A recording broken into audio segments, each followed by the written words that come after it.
Everybody. I hope you guys are doing well today. I'm gonna give you guys time to come into the podcast, into the conversation. Welcome to Powernomics Thursday here on drboycetv.com, the home for intelligent Black people. I know some of you on Your Black World have been waiting for a few minutes for us to go live. We had to work through some technical challenges, but we are here, and we are here for you every Thursday on Powernomics Thursday. And you guys know that we do the show every day. There's something that's happening on this platform every single day, but Powernomics Thursday is a special day because that's the day that Dr. Claud Anderson comes through and helps us to get intelligent perspective on the things that are happening around us. And so before I begin, I want to ask you all, when you come in, please shout out your city. Please also hit the thumbs up button. And also let me tell you guys, Dr. Claud Anderson, the names of his books are Powernomics, Black Labor, White Wealth, The Black History Reader, Dirty Little Secrets 1 and 2. Let me make sure I get them all right. Black Labor, White Wealth, Powernomics, The Black History Reader, Dirty Little Secrets 1 and 2. There you go. And his website is powernomics.com. That's powernomics.com. And before I begin, I'd like to ask Dr. Anderson, how are you doing today, sir? Oh, I'm feeling fair to Midland. I just got back out of the hospital again, and I'm getting stronger again. One thing I found out, boy, when you reach a certain age, all of a sudden, all those medical problems start descending on you. And I feel somewhat like Job. You remember Job in the Bible? Mm-hmm. When all of a sudden Job got sick, flies and mosquitoes and everything, and gnats were all landing on him. So I guess it's been a hard year for me physically and medically. So I'm coming out of all of it now. So, and one of the things I've always looked forward to is being with you on a Thursday and with your subscribers. Well, we look forward to having you here too. And I know last week I mentioned to you all that Dr. Anderson was not feeling well. I only share as much as his family feels comfortable sharing, but I can tell you this, Dr. Anderson, there were a whole lot of people that were sending well wishes and asking about you and checking on you and saying, how's he doing? How's everything going? And I said, he's a strong man. He's going to fight. But also, I'm hoping that people will fight for you. And that's what I'm asking everybody to do. Please fight for him. One way you can fight, actually, is by putting all of the Powernomics series of books, Black Labor, White Wealth, The Black History Reader, et cetera, in your home library, because those books are the books that are going to change the world. Those are the books that are better than anything that you're ever going to read in college or anywhere else. And I guarantee you that if you read these books, you'll have an insight and an understanding of racism and white supremacy that you'll never get at a university. You'll never get this in a public school. You won't get this hardly anywhere. And so, Dr. Anderson, let me, in fact, before we even dive deeper into Elijah Cummings, and I want to ask you about this stuff, and I want to greet everybody that came in 1 second, but I want to ask you this. In terms of what's being taught in the public schools, it seems that a lot of us are very confused about racism and white supremacy, mainly because we're depending on, white folks to tell us about our history, to tell us about ourselves, to tell us how America is supposed to work. What are your thoughts on that? Well, that's normal, and that's true. We're getting all our information through a corrupted source. And see, as a matter of fact, most schools did not even have Black textbooks or Black anything in the schools up until about 1948, because no white publishing companies would publish books about Black folks or Black perspective. Only a few slipped by. I think we had about 1 or 2 slipped by. W. Boyce got one out, and Carter G. Woodson put one out in about 1920s. But more than likely, but no white companies would publish books. Any books that are going into the public school systems was coming from whites and talking strictly from a white perspective and giving credit to the development of this nation only to whites. And irony right now is, I'm glad that's why I heard you mention about my books, and I don't necessarily want you to always be pushing them, but the thing is that you can't get these books into the school system because whether it's a charter schools, public schools, or religious schools, they're controlled. And all the book selection go through a selection committee that's made up primarily of whites. And even the Black historical colleges have signed contracts. These are historical Black colleges signed contracts with an organization called the Cengage, CENGAG publishers. They decide what books are going to be going into these Black schools and private schools and public schools. That means that my books haven't got about a snowball's chance in hell because I'm trying to identify problems with Black folk from a forensic standpoint, analyze them critically, tell Black folk what's the impact, good and bad, on Black folk, and what the solutions are. No other book's going to do that. White folk are homicidal and not suicidal. They can put those in those textbooks for Black folk, but you can't get them into the stores. So I deeply appreciate your you're pushing my books and stuff, but I don't want you to do anything with your listeners. So all of a sudden they say, well, all you're doing is just trying to sell the books. That's not my point. I've done pretty well all my life. I devoted 60 years of trying to historically look at things, events, and efforts for Black folk to improve their quality of life and put them all into the books. I reached an age now that I'm pretty well satisfied. And on that point, let me say one thing. I responded to one of your subscribers sent me a note saying, Dr. Anderson, you sound like an angry Black man. And I want to tell her straight up front, I'm not angry. I've had a very fruitful life, in my senior years. So I'm not angry. What I am, I'm very extremely disappointed. I'm disappointed because the Black leadership in this country is not addressing these issues. They're treating Black folk as a third rail. They don't touch anything dealing with Black folk. And that's my great disappointment. And just last night and the last couple of when I got out of the hospital, here's a great Democratic debate, a whole Democratic debate. And guess what? You got 24 people out there that are playing games.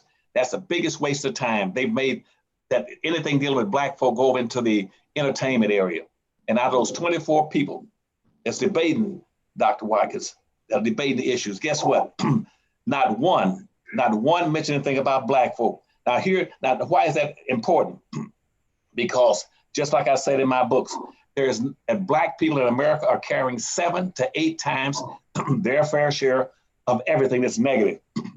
You got Black people in America right now, excuse me, hold the national and international record for the longest enslaved human beings in the history of the world. Nobody's been enslaved longer than the Black people in America. And right now they're carrying 7 to 8 times their fair share of everything bad. And on the one side, there is everything that's negative. Black folk lead the charge on everything that's negative, whether it's political, medical. Black folk carry the burdens of everything where other groups don't carry it. Diabetes, anything you name for health diseases, Black folk overburdened with them. And on the positive side, guess what? They're on the bottom there. They only control 1/2 of 1% of the wealth. And contrary to what you hear, 38% of all the Black people in America are beneath the poverty line. 33%, another 33% is sitting right on the line. They lose a little bit of assets they have in a home or in a car or furniture, they go beneath the poverty line. And then let's go back and say between 2007 and 2009, the median family income from Black people in America decreased. At the same time, these politicians in these debates talking about inequality, income inequality, and wealth inequality. They never mentioned Black folk. In the year 2007 and 2009, as an example, that where Black folk in 2007, the median family income for a Black family in America was only $9,000. And then by 2009, it dropped down to $2,000, which means right now, that's about, if a Black person dies, it almost take that $2,000 they need just to pay for the damn funeral. They own and control no damn wealth. The wealth gap is spreading. And later on, I told you once before, one day we'll talk about it before we get to the end. I showed you the difference, for instance, between unemployment and joblessness. We'll talk about that because right now they've twisted that upside down, totally upside down. They keep reporting that the unemployment rate in America for whites is something like 4%, 4.5% for Asian, for Hispanics, 0 for Asians, 0 for Arabs, but then Black folk is 15%. That's a damn lie. They twisted up the unemployment rate in the real terms would have been over 50% for Black folk in America. And even when Obama ran for office in 2008, the unemployment rate in America was 37% in this country, across the nation. And in Baltimore, 48%, Pittsburgh, 49%, New York, about 51%, Detroit, 48%. For Black youth, it's almost 87%, no jobs. But the issue, and you tell me when you're ready to talk about this, I'm gonna explain something to show how this whole thing's been twisted upside down. And I want you to remember, there's a major difference between unemployment and joblessness. This is important. Black people don't suffer. Black people don't suffer from unemployment. You know what they suffer from? Joblessness. There's a difference. I'm gonna explain all that to you. And when you hear all these people talking about it, unemployment simply means. Go ahead. I'm sorry. I was going to ask you to explain that. Go ahead. Sorry about that. Okay. Unemployment means basically that you have access to resources. To be unemployed, you have access to resources. You got alternative ways of getting income to be able to survive it. And see, black folk had full employment during slavery. You only had about 200-some-thousand blacks unemployed, but the blacks had full employment. But the difference is that if you're unemployed, if you have access to resources. This is very tricky now. You have to make your minds clear on this. You're only, I know it's gonna sound confusing. If you have access to resources, you don't have a job, you don't have to have a job because the whites in the society own and control almost 98% of all the resources. So consequently, at the end of every year, the average white person earning is 87%. They get 87% of what they earn from unearned income. They don't have to work. Whites do not have to work to get 87% of their income because it comes in from things like stock income, corporate gains, from rentals income, all this kind of stuff. They get their income from is unearned. They don't have to work. 87% of them, it comes in that way. Black people, on the other hand, since black people do not have access to resources, they're not unemployed, they are jobless. They don't have if you got access to resources, you become unemployed. If you don't have any access to resources, you become jobless. So all these blacks right now in the country, this 51% that they call unemployed, they're not employed, they're jobless.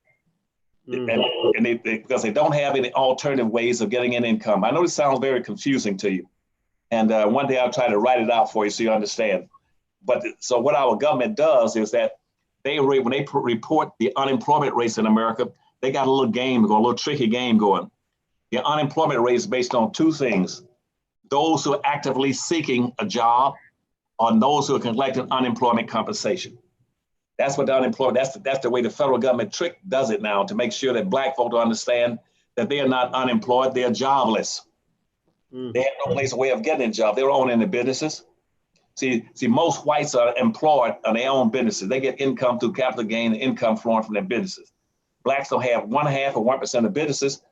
They don't have any alternative ways. So they're not waiting for some alternative source of income to come in. They have nothing. They are jobless. And one day I'll explain that. I know it's very confusing to explain to people, but that's the difference, distinct difference in social economics between being unemployed and being jobless. All right, everybody, if you just came in, I'm speaking with Dr. Claud Anderson. He's the author of the books Black Labor, White Wealth, The Black History Reader, Dirty Little Secrets 1 and 2, and Powernomics. His website is powernomics.com. That's powernomics.com. Now, do me a favor, guys, if you're watching anywhere, if you're watching on drboycetv.com or Your Black World TV or anywhere else, do me a favor right now. Please take 1 second. On the count of 3, everybody hit the thumbs up button. And if you haven't hit the notification bell, hit the notification bell. The notification bell is very important because that notifies you when we go live. So on the count of 3, everybody hit the thumbs up button and the notification bell, and then type Black Power in the chat to let me know that you've done this. So on the count of 3, 1, 2, 3. Everybody hit the thumbs up, thumbs up, thumbs up. Hit the notification bell. Make sure you hit the notification bell and type Black Power in the chat. Please do that. Black Power in the chat. All right. Now, also, please feel free to shout out your city. I want to acknowledge some of you that are here. I see Cedric and Sharon and Emancipation Liberation and Darren Maple and Guru. Is that Guru Push? Is that right? Vanita.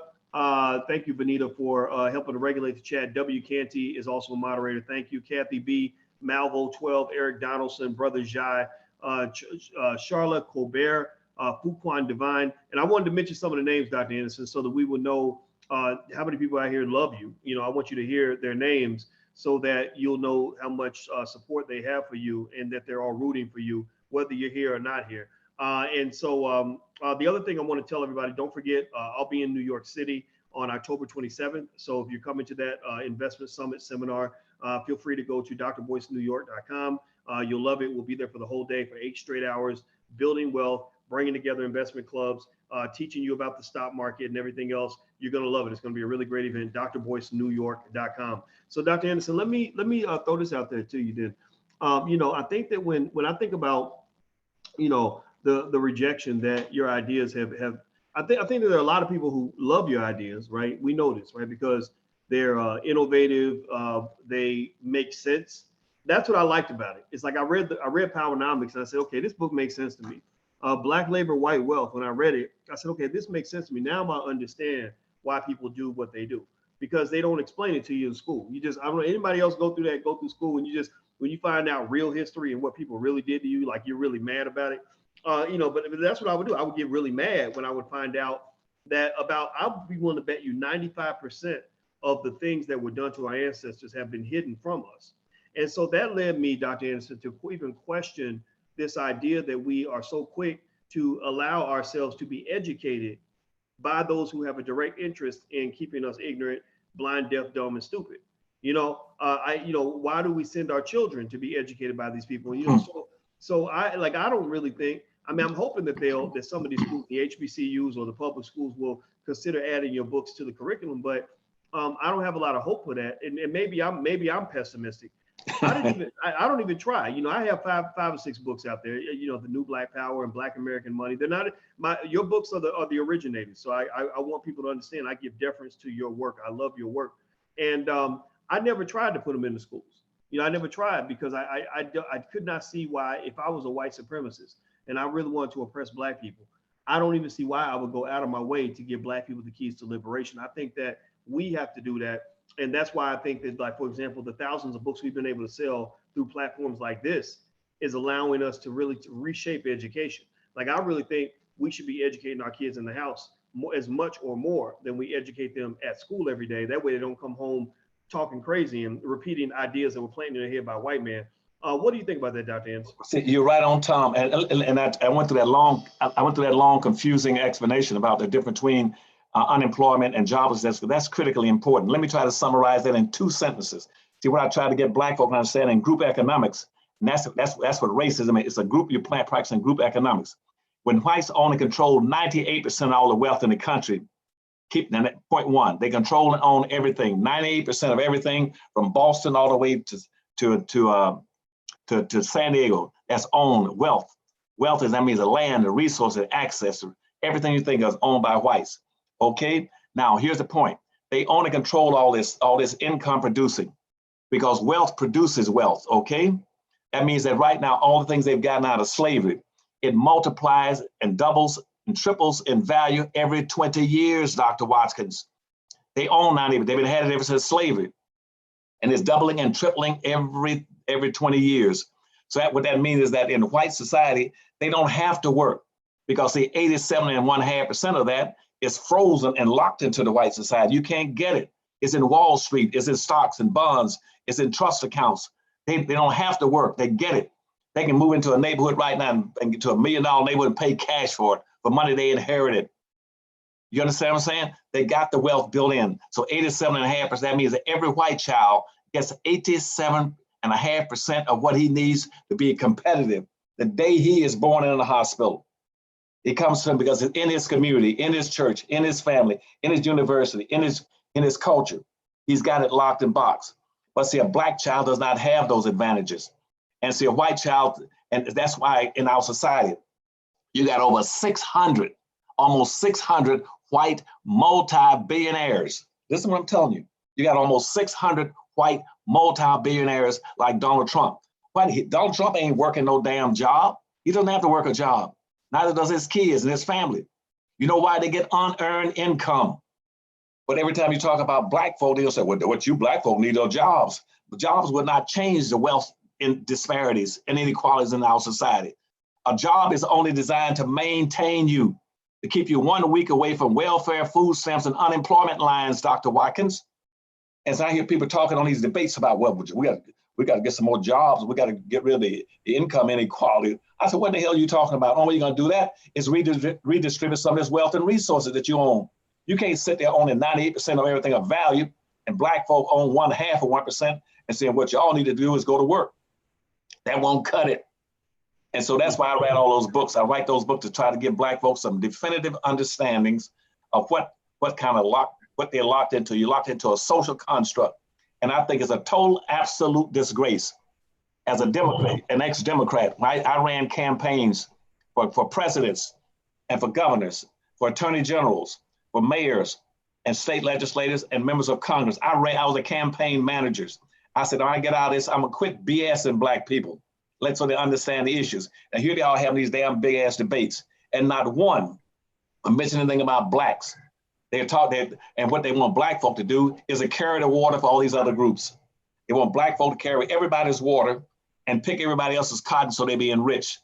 Now, why is that important? So as soon as they move, so when the immigrants come in here, they go straight to a black neighborhood and say, I'll go right to a black neighborhood and build me a business. And guess what?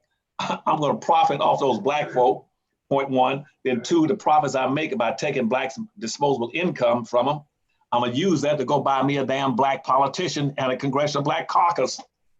So that when Black Caucus, members of the Congressional Black Caucus get up and start speaking, they ain't going to mention anything about black folk. They're going to mention the ones who just bought them, which are the immigrants and all these fabricated minorities. And so consequently, when I listened to those debates, I said, what will it take to wake black folk up? And so that's why I appreciate what you said. I try to tell black folk, what does it take to wake you up and understand that in the Democratic Party, you represent 38% of the voting strength in the Democratic Party. 38% of it is a black voting strength. Now, what are you going to get for that? Nothing. You know why? Because you don't demand anything. And you hear about talking about Donald Trump and quid pro quo. That's the whole nature of politics. Politics is based on a very simple premise. Tell your subscribers right now, listen to me. Politics is based on a very simple premise, a quid pro quo, something for something. One hand washes the other. You scratch my back, I'll scratch you. If I elect you to office, you owe me. You owe me for it. And that's called, it was originally called politique, which came from the French word back in the 15th century. It says that place said, once you do something for somebody, they owe you. But see, everybody practice quid pro quo, but except black folk. They want black folk to get nothing. They take black folk in politics for granted. Now you got a 38% black voting base. What are they? Did you hear any of those politicians say, if I get elected, here's what I'm gonna do for those poor black folk? Because they are at the bottom. They are underneath a social construct. They're under a social construct. It's based on skin color. Immigrants come to this country, they classify them as minorities. They're what we call revolving minorities. They come in here the first generation, go into a black community, get wealth, and then by the second generation, they're now converted over to be classified as whites. They're only classified as a minority when they come in to get benefits. And as soon as they get those benefits out of the black community, they call revolving minorities. They can move in, build businesses in black neighborhoods.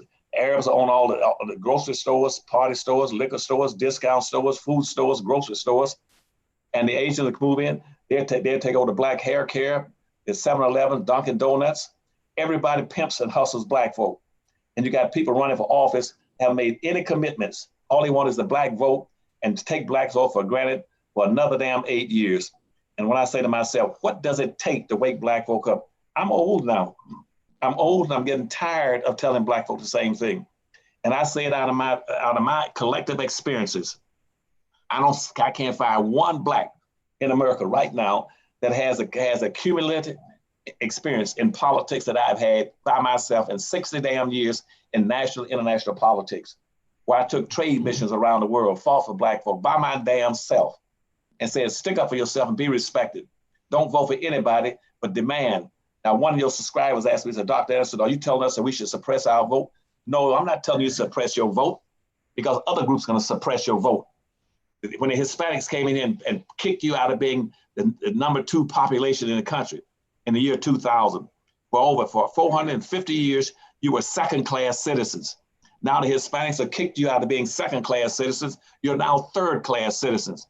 And in another 20 years, Dr. Watkins, when these Asians and Arabs get together as a collective, you know what? They're going to kick you and make you fourth-class citizens. And so you say, well, what's the impact of that on our vote?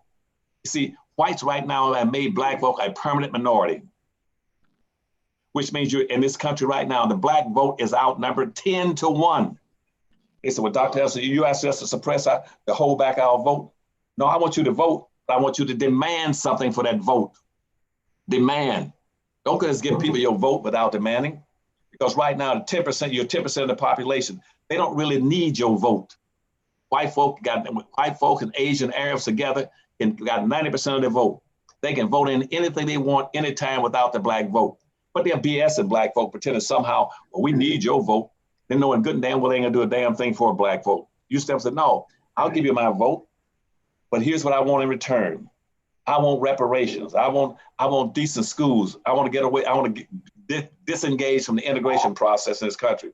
I want to go back and reclaim the civil rights movement that started in 1866 strictly for black folk. We're the only people that have given the voting rights in the 15th Amendment. There are all kinds of things that black folks should be demanding, but they don't do it. They sit there and let these people have debates. And then in those based on damn Democrats, what they should say is you're wasting time. 24 of you, if you're serious, you only need one. When I was in politics, you know what they would do? You find, if you take one person, everybody go into the back room and decide who's gonna be the candidate. They should have only one candidate running against Trump. The other 23 need to get their butts off the stage and go out and try to run against the Republican senators and run against the redneck Confederates states down there that allow black folk locked and blocked in the South. They need to run those other 23 candidates to compete against the Senate that's controlled by the Republicans. And then that's what you play the game. And when that one person because what they're doing now is glorifying and giving power and wealth, strength to Trump by running 23 candidates, 24 candidates against one man. And then Trump says, see how big I am? Y'all got to take 24 of y'all to run against me. Learn how to play politics. Read Powernomics. Learn to play the game. Read Black Labor, White Wealth. Read the Dirty Little Secrets books, and also read the Black History Reader. That's all I'm saying to you. All right. Everybody, I'm speaking with Dr. Claud Anderson. He's the author of the books Powernomics, Black Labor, White Wealth, Dirty Little Secrets 1 and 2, and the Black History Reader. His website is powernomics.com. You can subscribe to his YouTube channel also at powernomics.com. Also, don't forget, everybody, please hit the thumbs up button, hit the notification bell so that you'll be notified when we go live on drboycetv.com. It's the home for intelligent Black people. This is where we do things that you're not going to see in mainstream media. You're not going to learn this at any university. I've been a college professor for 25 years, and I can tell you that there are good things that you can learn on a college campus, but there are also some very bad things you can learn, and there are some things you'll never learn at all. And I want to remind everybody that one of the things that we also believe in is not just being mad about the problems. We actually, in the Black Business School, are actively working to solve problems. So one thing that we have done is we have created a directory of Black-owned businesses that is going to be nationwide, actually worldwide, scratch that. Any city you live in, anywhere, if you have a Black-owned business, we are calling all Black business owners to sign up and register on this list. We want to turn this into a searchable database where you can search by city. So go to theblackbusinesslist.com. That's theblackbusinesslist.com. And I mentioned to you all as well that one of the things we also want to do is put together a theory that I've actually constructed called micro banking. I believe that we can create micro banks in our community that will allow us to raise the capital that we need for important investment projects. I'll do a whole lecture on it at some point in the near future. But until then, make sure you subscribe at theblackbusinessschool.com, at least get a free membership so that when I go and I announce this to the students, we lay out the framework to be a part of that. If you believe in what we got going on here and if you believe in solutions, because we have solutions. I know that there are solutions out there. So Dr. Anderson, let me ask you this. You talked about the Congressional Black Caucus. You talked about a lot of Democratic politicians that don't mention Black folks very much. There was a man that died this week, rest his soul, Elijah Cummings, who was part of the CBC. And it's interesting because there's a lot of debate right now online about whether or not Cummings, whether or not people are just being nice because he just passed and not really acknowledging the other side of that, which is that, a month ago, a lot of people were complaining because they felt that he was putting the interests of immigrants or white folks or feminists or whatever ahead of Black folks. He wasn't really mentioning Black folks. Now, here's the thing. What I did was I went through Cummings' Twitter account to see, what was he tweeting about last week? What was he tweeting about in the months coming up to this moment? And I saw a lot of tweets about Donald Trump. I don't like Donald Trump. Trump's doing this, Trump's doing that. And then I saw him give a really passionate speech about immigrants, about protecting illegal immigrants and stuff like that. But I really haven't seen much there in terms of him pushing Black folks to the forefront. Now, this is not just about Elijah Cummings.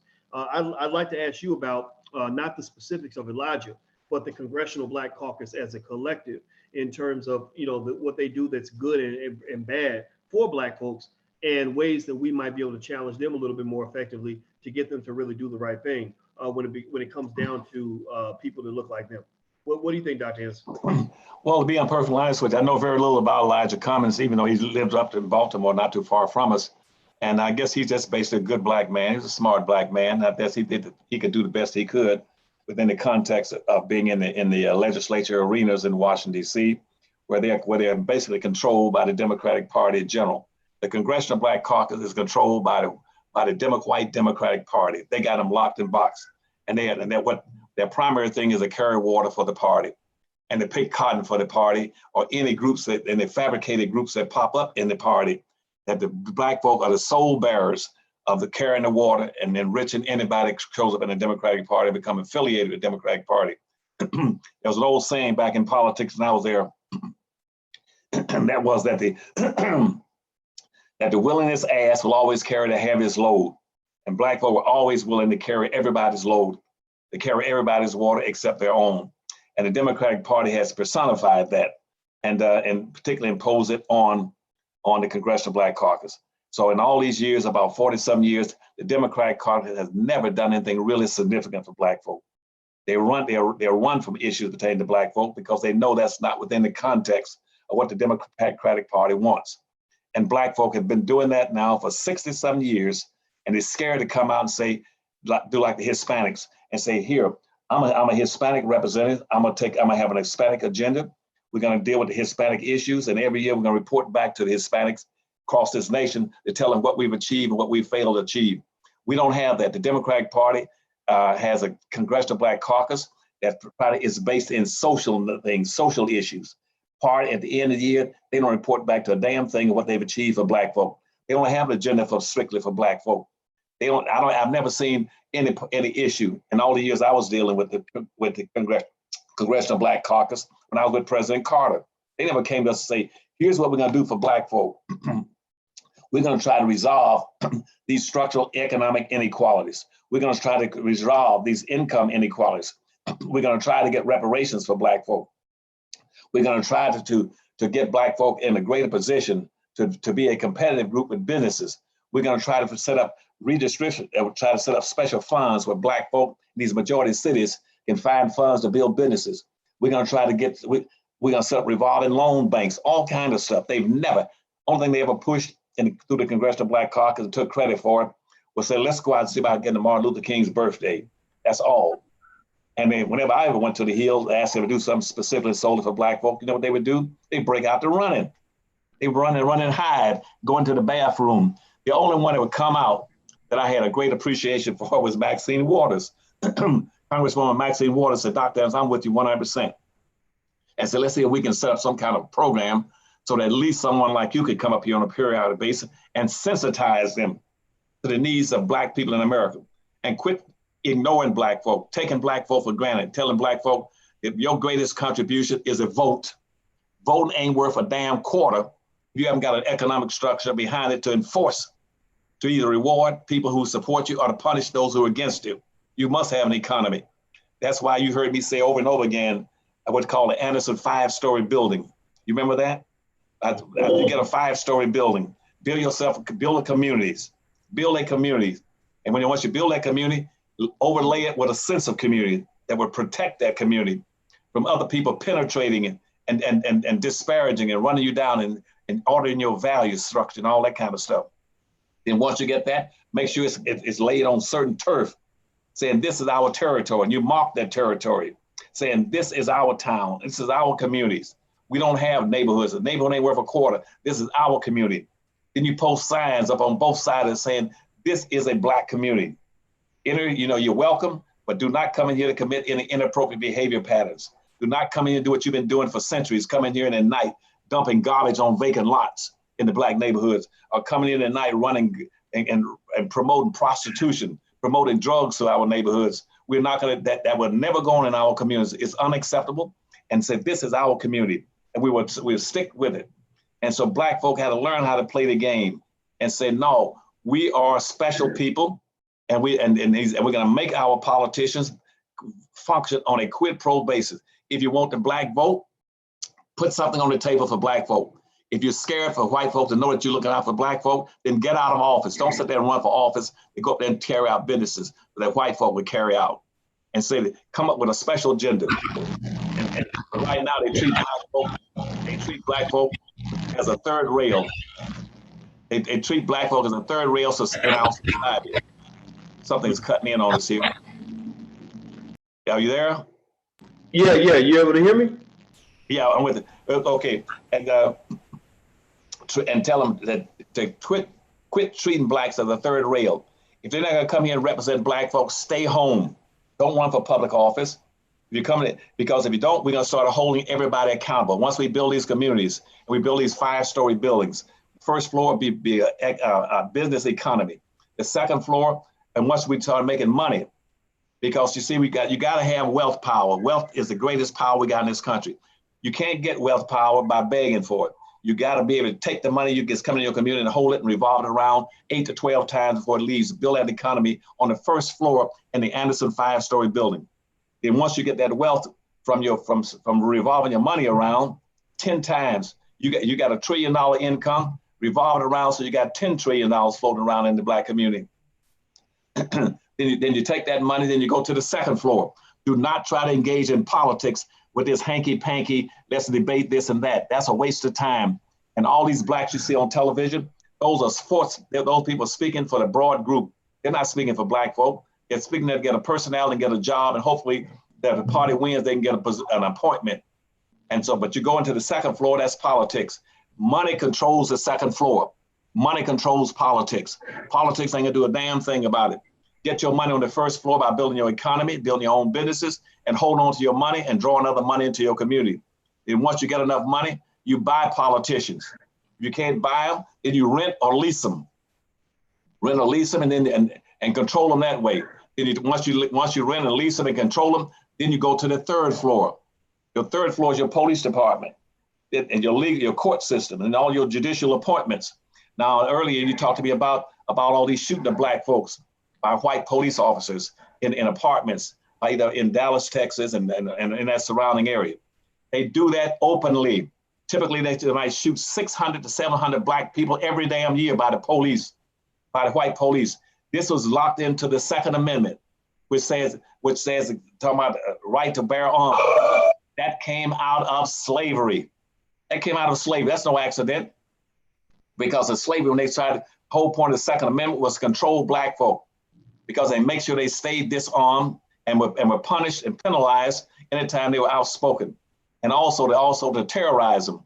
That was a terrorizing process. So the Second Amendment would say that every white person in the colony, every white man between 18 and 45 was mandated to carry an arm, carry a gun, and be called paddy rollers, to go around the communities and on the roads and the fields to make sure they see any black person that looks suspicious. Or they could be a rabble rouser or a runaway slave. They would have chastised him and necessarily kill him. That was at the base of the, and they had that authorization to do that. And that's why nowadays they call it the National Guard. But in those days they were called paddy rollers. They go around and check up on black folk. And they've always been able to do that. They're still doing it. And people say, well, we need to talk about gun control and whether or not we need gun control. You didn't need it. And when they first started passing laws in 1643, it was strictly everybody could have arms and weapons except black people. Because if you're going to enslave a group of people, you're not going to let them arm themselves. You're not going to let them protect themselves. And once in a while, you got to shock the hell out of them. When blacks revolted in certain cities, let's say like Louisiana, and they had a slave revolt, white folk caught about those 150, 200 people, and they chopped every one of them's head off, stuck it on a pole, leading all the way from the plantation all the way into the city of New Orleans, to keep black folks scared. So pure out there, police would do the shooting.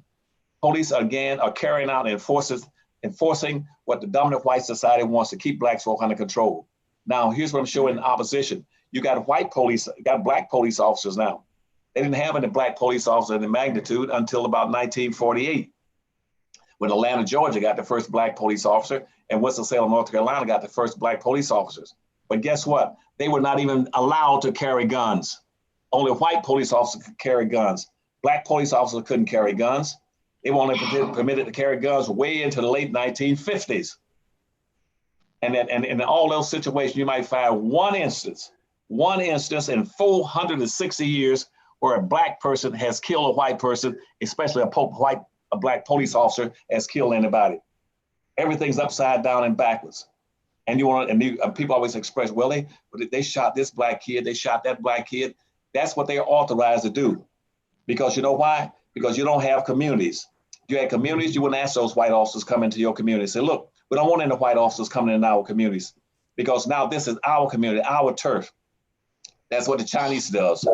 Let me jump in, Dr. Anderson, because I want to show you a video that I think is relevant to exactly what you're saying.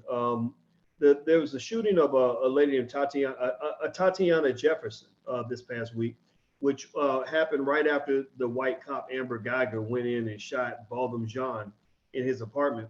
And there was a black man that went in to the city council meeting, and he was wearing a bulletproof vest. And he made an interesting point that's consistent with what you're saying about, why are you in our community anyway? We're not sending gangs of black men to your neighborhoods to shoot you while you are in your yard or in your house or in your bedroom. So why are you, why were you in that lady's backyard anyway? And you're not paying taxes in this community. You don't live here. This is not your neighborhood. Why are you here? We don't want you here. We need you to go home. So I want everybody who's watching to see this video. Hit the thumbs up button, by the way. If you haven't done it yet, hit the thumbs up and notification bell. But I'm gonna show you guys this video real quick. Here we go.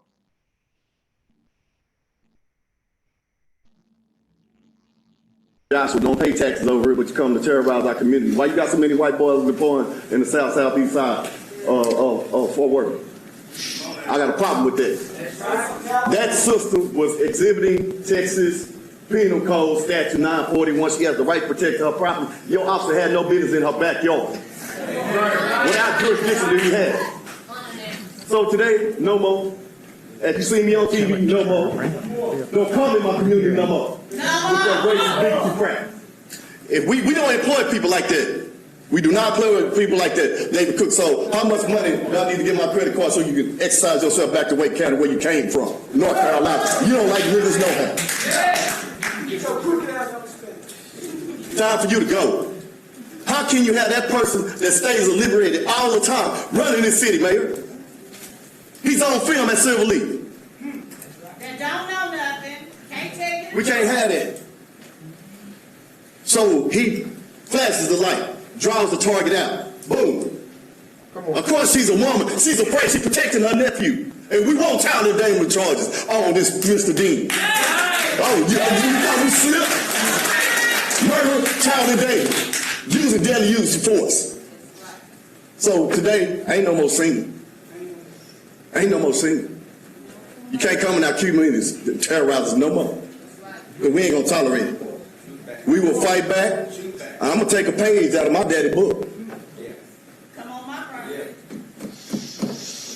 Come on.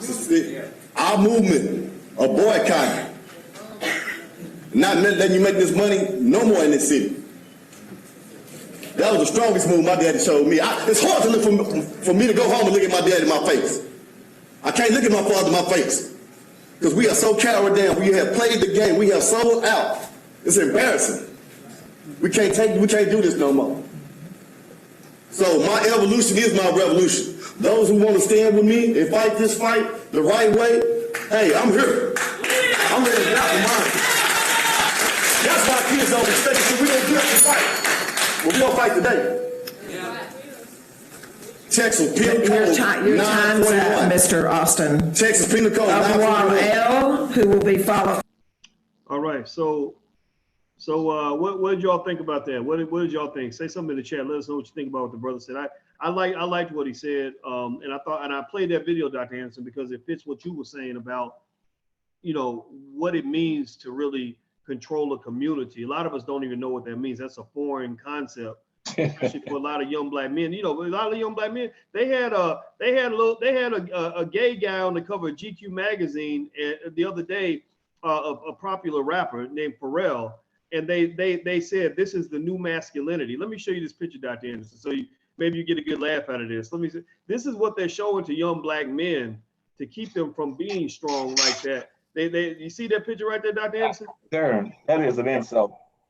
Yeah, and see the title they put is the new masculinity issue. And this is what's being marketed two young black boys about what it means to be a black man. And so when you see that kind of imagery, it makes sense to understand why the black man is not equipped and not wired to understand the importance of protecting the community. The second thing that I noticed in what the man said, and I'd love to get your take on that, is he talked about economics being a part of that process. Right. He said, yeah, I'm gonna fight you. I'm ready to do what I got to do to protect. But also the economics matters. And that made me think about you, because I know that you served your country. You are a Marine, if I'm not mistaken, former Marine, right? Well, right. You are a veteran. You are a Marine. I guess once you're a Marine, you always Marine until you decide not to be one. Semper Fi. There you go. And so you know what it means to be willing to fight and die for what you believe in. You also know what it means to understand economic power, because you wrote Powernomics. Can you speak to what you were thinking when you saw this video and how we can learn from this sort of lesson? Right. Well, first of all, you cannot protect yourself from that kind of infiltration and to denudate black folk and to feminize black folk in general, particularly the black man, to weaken him. Because you know why? Because you've integrated. One of the biggest mistakes that black folk ever made was to integrate.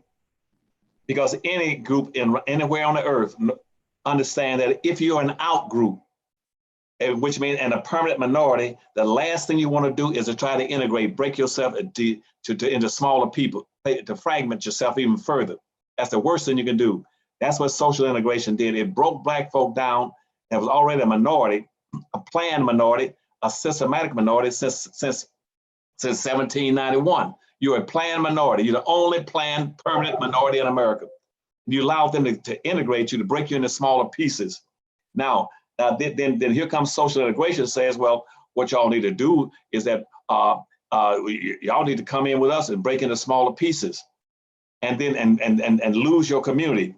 And so what they did, they used a concept called urban renewal, and now it's called gentrification, to totally destroy those little few black communities that did exist before social integration came, broke them down into smaller pieces. Now, once you lost your communities, now you don't have a turf. You're a guest in what everybody else owns. You're a guest in their theaters, their business, their schools, their communities. Now you're vulnerable. Anybody can take your butt out anytime they want to. But see, if you stayed and had your own communities, and like I said on that first floor, then you had your own economic structure. Then what you do, you have a sense of community. You have a sense of community. A sense of community is a protective barrier. A sense of community over your community is like a roof on a stadium, like a football stadium, a baseball stadium. They put a roof over it so they can be protected from rain, snow, and sleet. A sense of community contains your values, contains your people, your beliefs, and it protects you from outside influences that are negative. It's going to break you down. And so now what's happening with the stuff you're talking about with all this gayness? Now you're wide open because you don't have a sense of community, and they're going to break you down to nothing. And they're going to feminize black men, because racism is a masculine issue. It started out from white man to black men. They're going to try to neutralize black men and make them as weak as they can. You know why? Because once you destroy the black man, that makes the black woman and her children vulnerable. She has nobody to protect her. And they've been trying to feminize black men all the way through history of racism. That's why every time they lynch the black man, the first thing they do is castrate him. They castrate him when they lynch him. Did you know that? They castrate him when they lynch him. And secondly, is that if he's not lynching him, they castrate him psychologically by introducing gayness, transsexualism into the community to further weaken you.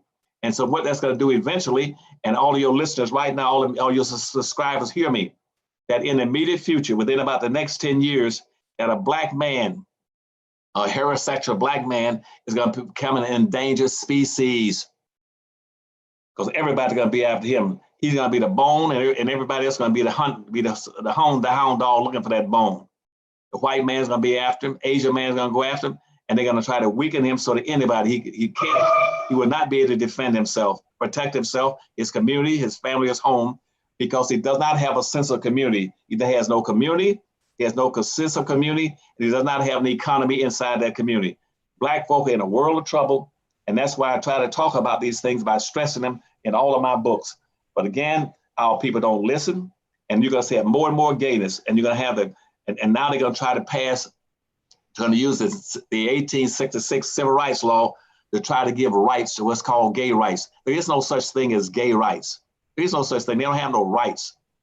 Gayness is an inappropriate behavior pattern, period. Just like you got right, you got wrong, you got up, you got down, and they're going to try to show you, convince you that inappropriate is the same as appropriate, that wrong is the same as right by inappropriate. And once they do that, then they're going to move from gayness to transsexualism. The next thing going to come up is going to be bestiality. And pretty soon you're going to find you're back into Sodom and Gomorrah. Within about 20 years, America will be known as the Sodom and Gomorrah of the world. Wow. All right. Well, okay. So everybody who's watching, I hope you guys are gaining something from this conversation. This is why we have Powernomics Thursdays, so that you can get a perspective that you're not going to hear anywhere on anybody's TV set. Your kids are not going to learn this at any white man's university. They're just not. I've taught at those universities, and I encourage you, even if you disagree or with some parts of it, however you feel, it's okay.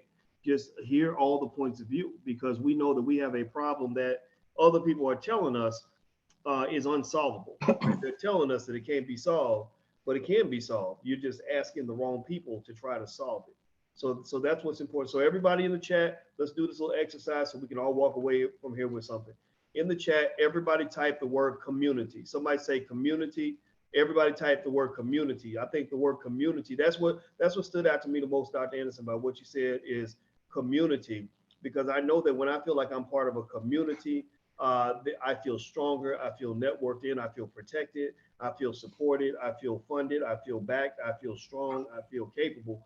When you're out there by yourself, you're going to struggle. You know, everybody wants to tell you the black man, everybody want to act like these white feminists want to say, well, the black man is toxic masculinity, and, you know, black men are violent, black men are this, get the black man out your house and all this other stuff. But then whenever somebody gets attacked, a little kid gets shot, people are like, well, where are your men? Why are they not protecting you? Well, everybody's telling them that the black man don't matter, that the black man needs to go. And the black man's listening to this too. Some of the black men are leaving because they're like, well, I guess you're right. She can do it all by herself. No, I know for a fact that the woman I'm going to marry on July 11th next year, she needs me and I need her. Like, you can't tell me that, oh, she's a strong black woman. She got all that stuff. But you can't tell me that we don't need each other.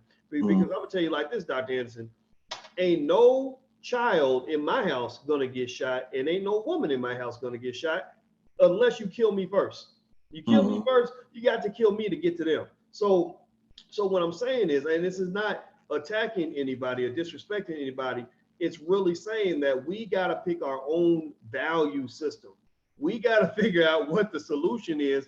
And when you figure that out, you need to have the courage to say, thank you, but no thank you. I hear what you're saying over there, but we already got to figure it out. We're solving this problem. We're going back to the basics. So go back to the basics. Start with the word community.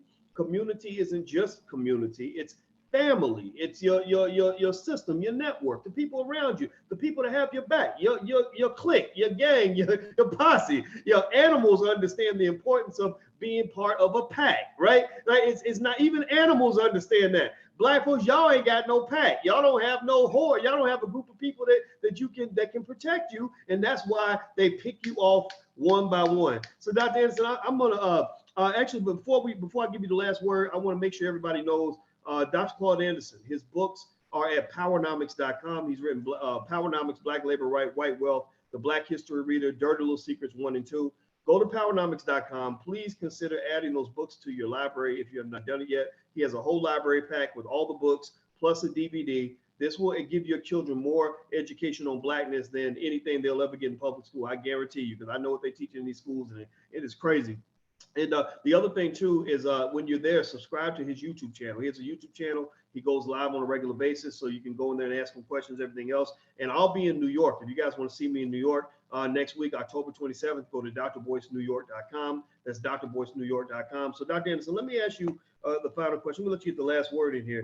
But before you leave community, let me say something about you before you leave community, because you hit the nail right on the head. It is pivotal important that we have a community. Everybody in the country have communities, but black folk. Even gays have communities, gay communities.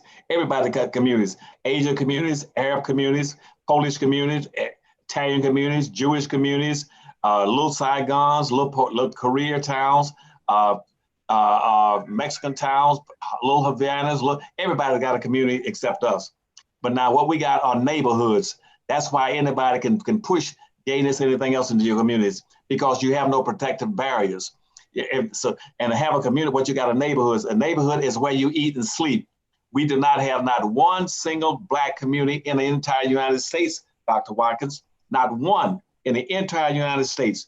All we got are neighborhoods. A neighborhood is where you eat and sleep. A neighborhood is like having a bucket and pouring water and it runs out. A neighborhood, as a matter of fact, it's even worse than that. We used to have neighborhoods, which is nothing but that's where you eat and sleep. But now some of them have gotten so bad with crime and drugs and everything else that they run the neighbor out. Now all you got is a hood. That's why Black people talk, I'm going back to the hood. You don't even have neighbors anymore in those areas, because everybody's been run out. Where every time it's nighttime, everybody sleeps on the floors because they have gunshots going off every place. They're hiding. So what you have to do is build those communities. Now, to have a community, you must have three elements to have a community. What you just pointed out, you must have a wholly independent economic structure. You must have a wholly independent economic structure, where it's practicing group economics in there, where the money that you spend through Black folks' annual disposable income is bouncing 8 to 12 times in the Black hands inside their community before it leaves. That means it's going round and around from store to store and going around and circulating. You must have a wholly independent economic structure that can provide goods, services, products, income, job opportunities, and wealth and capital building in that neighborhood, right in that community. If you got that, then you got the first level. The second thing you must have before you can have a community, you must have a code of conduct, Dr. Watkins, a code of conduct. You and I have talked about a code of conduct many times that tells you how you look at each other, how you treat each other, how you feel responsible for each other. Like I told you about the Congressional Black Caucus, they don't have a code of conduct about Black people saying, I got my first obligation is to protect them and to speak up for them and to talk about resolving their problems before I start talking about anybody else's problem. Before I teach my people in my district that they got an obligation to save the world or to save immigrants, they got to learn how to save themselves and be to empower them. For instance, I use the word empowerment. Up to 1980, nobody was using the damn word empowerment. They were talking about motivating Black folk. I said, no, motivating ain't worth a damn. You got to empower people. Empower means give them the tools and the resources to protect themselves, to elevate themselves. And so you must have a code of conduct to tell Black folk how to take care of each other, to love each other, to work with each other, to share with each other, to hire each other, to employ each other, and to take and protect each other at all costs. That's the code of conduct. The third thing you must have to have a community, you must have people who represent you first and foremost. You don't go vote for people who are going to represent other people and put you last. And so no, we do not have one group of elected officials right now that says my first and foremost thing is to practice group economics based on quid pro quo for those people who put me in office. Those are the people who I promised to protect. I swore an oath on those people by putting my hands on the Bible when I went into the office, saying, I hereby promise on the Bible that if I'm elected to this office, I will protect and serve these people. You haven't got one that would do it. Going back to Congressional Black Caucus. And so that's why we don't have any Black communities. Without a Black community, you don't have a sense of community over it, saying, don't bring no gayness in here. Don't bring any bestiality in here. Don't try to convince us that inappropriate behavior is appropriate behavior. Don't try to convince us that wrong is right. Don't try to confuse us at BS, because we don't want to have a community of Sodom and Gomorrah, and that we're not going back into the Bible again and we're going to die because people are doing everything they want to do. If you want to love your male friend and you're a male, that's fine. Go back in the closet. You'll love a female. That's your thing. If you want to go to bed with your dog or your horse or whatever it is, that's your issue. But don't try to get us to approve it and codify it, because that's inappropriate behavior. And in our communities, we're not going to tolerate it. All right, everybody. So the last term I want you to type in the chat, everybody type on code. Are we going to be on code? I hope that we're going to be on code and figure out what that means for you. We are providing support, ideas, definitions, context, history, knowledge, all different kinds of things that will help you to start with your family. put your family on code. I know I will tell you guys this personally. In our family, all these things, I was taking notes. I don't know if y'all were taking, when Dr. Anderson comes through, you should take notes. I know I do. And he was talking about the building of a community means having an independent economic structure, a code of conduct, and representatives who put you first. And so I started thinking about the systems I'm a part of. I thought about my own family.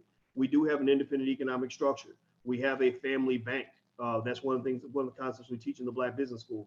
We have family banks where people can come and get loans that are in our family structure. We also have a code of conduct. You put your family first. If you borrow money from a relative, you always pay them back.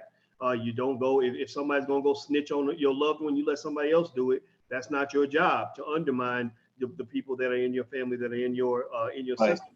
And then representatives who put you first. I will say this, a couple of things. One, the Black Business School. When we started the Black Business School, the number one thing that we said that actually made us unique and revolutionary in the minds of some Black people is we said, we're here for Black people first. We put Black people first. We represent the Black community first. We're not discriminating. We're not telling anybody they can't come to the Black Business School if they're not Black. We don't discriminate, but we put Black people first. And that's something that we've always said. And it was strange at the time. I had a lot of people say, well, why would you do that? Because we're so used to watering ourselves down so we can fit in. We aren't sturdy like a rock. We become very permeable like a gas. And a gas is very weak. Like that's where we are. We're like, we'll just bend and fold and become whatever the situation calls for. No, be a rock. Be what you are. Sometimes it's gonna be uncomfortable. It's gonna be a round peg in a square hole. It ain't gonna fit. And if it don't fit, then you need to get out of that shit. Like Johnny Cochran said, if it don't fit, then stop that shit. Seriously. And we need half the things that we doing, Dr. Anderson, we need to get out and stop and change our behavior. So in terms of those three things, I want you to look at your family, look at your economic family, look at the people that you love, look at the people who you ride with, the people who you do business with, the people that you engage with, and ask yourself, are they on code? And I'll tell you, last point I'll make on this, Dr. Anderson, is that recently, this past week, I had a couple business deals we had to do. One, we closed on some property. Another one, I had a friend, they got a job as a dean of a big university. And I was listening to one of the real estate people say something about, how she always looks out for her Black friends to help them find good deals. And she said, she just kind of said, I'm looking out for Black people first. And I said, okay, I can work with you. I'm gonna give you my money because you stay on code. Same thing. The person that worked at the university, she said, oh yeah, I want the Black women, I want Black people in here in this school. I want the Black men in this school because the Black women, they need good husbands. And I want the African-American men, not Black men from other countries. They're fine, but before that, we want African-American men. And I said, that's great because that's on code. And I think what you're seeing is a lot of Black people understanding what that means. It doesn't mean that you have to hate anybody else or attack anybody else. It just means you got to learn to love yourself more than you love all this other stuff that's out here. And I think for Black people, that's our biggest problem, is that we never really learned to love ourselves. We feel like loving ourselves, there's something wrong with that, and it's not. I think it's okay to be on code. So everybody, if you're on code, say something in the chat. Dr. Anderson, I'll let you finish this off here before we head on out of here. Do you have any other thoughts? Well, yeah, and I want to echo what you just said, and I want people to understand I'm not against anybody. I'm not against Asians, Arabs, immigrants. In terms of immigrants, I'm not against immigrants. I'm against our nation's immigration policies that were put in effect in 1791. It's been codified into the United States Constitution. It makes Black folk a permanent minority. The only non-immigrants in the country are Black people. So I'm not against immigrants. I'm against the codes, the policies in this country. I'm not against gays. I don't care what gays want to do. That's their own thing. They can go in the closet, close the door and lock it behind them. That's their thing. But don't try to impose those values, inappropriate behavior patterns on other people and try to, in particular, my children, my granddaughters, I don't want them to be experiencing that kind of stuff. So I'm not against it, but if that's what you want to do, that's what turns you on, fine. But I'm not against gays, anybody.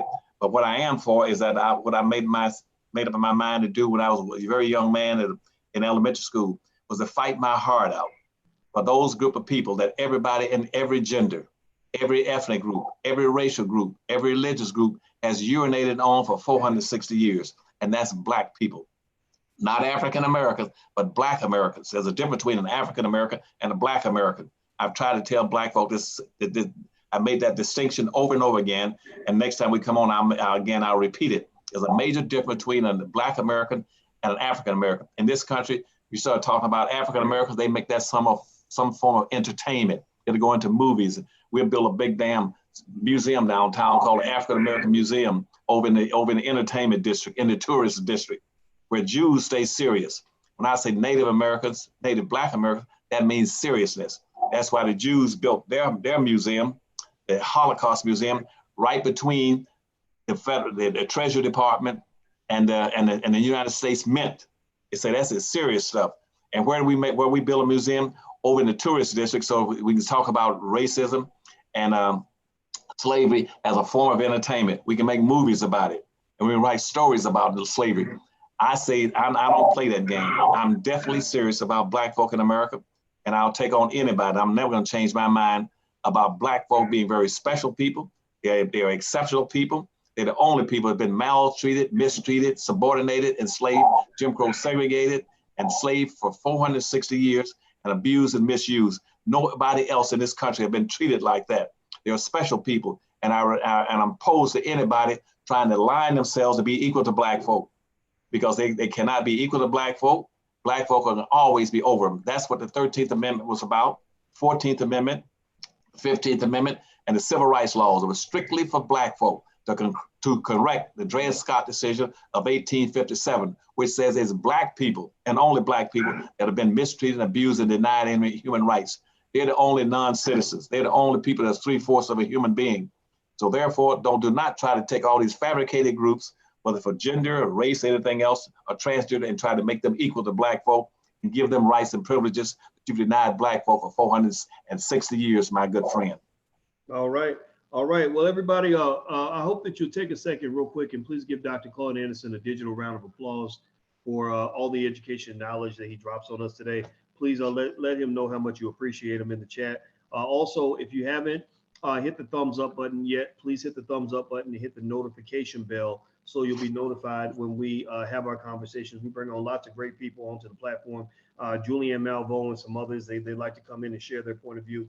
And so we like to hear everything so we can all learn from our most esteemed scholars and respected individuals. Also, Dr. Claud Anderson's website is powernomics.com. Please go to powernomics.com and you can buy all of Dr. Anderson's books, all of his DVDs. You can also subscribe to his YouTube channel. Make sure you go there. Real quickly, also, don't forget, we're looking for all Black-owned businesses everywhere, including businesses that you don't even run yourself.